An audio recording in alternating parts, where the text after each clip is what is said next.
Lord.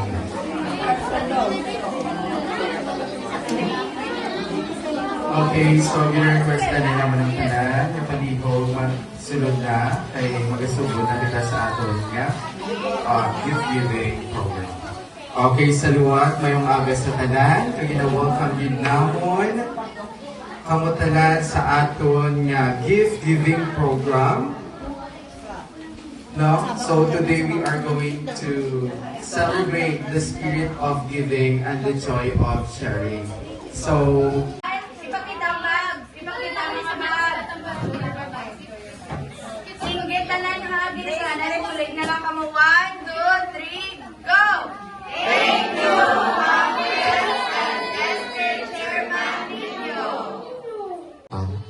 okay, so tanan magdukog gid sa Ama sa Espiritu Santo. Amen.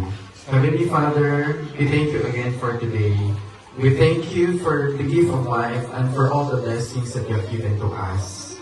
We thank you for this simple yet wonderful blessings, gift, no, para sa among mga kabataan, sa among mga estudyante, prepared by the Alcazares family nga ginapangunahan gid sa Tess Alifil and Vlog Charity and SK Chairman Nino Angelo A. De La Paz. No, kabay Ginoo ikaw Lord ang magabalik sang kaayo nga ila gina hatag sa sining mga kabataan. Kabay i-bless mo gid sila Lord sa mga madamo, tagaan mo Lord sila sa kabakod, kapagsik, kag malawi nga kabuhi, nga makashare, makabulig pa sila, makaserbisyo sila o Ginoo sa kadamaan sa madugay. And kabay, i-guide mo gid Lord ang amon tagipusoon to share generously and with compassion. Kinapray ginanamon sa imo sa ngalan ni Kristo. Amen. Amen. Alright, so ang aton nga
okay, so tanan magdukog gid sa Ama sa Espiritu Santo. Amen.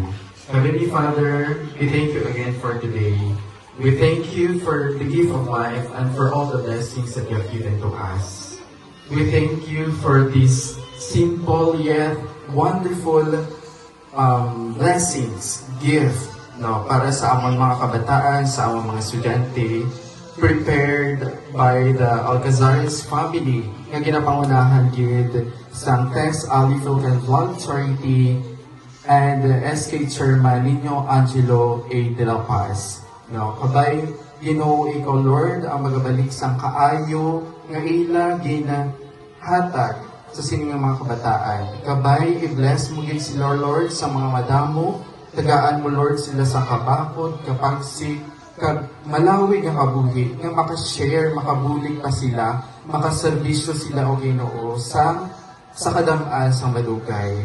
And kabay, i-guide mo gid Lord ang amon tagipusoon to share generously and with compassion.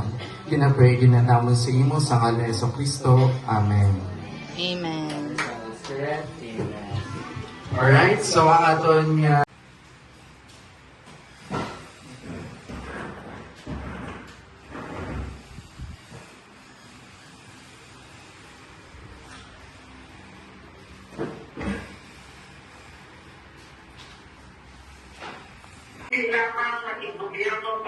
pamilya, kundi maging gobyerno sa taksa kapamataan kay katag-katagsa sa tumuluyo sa aton banwa.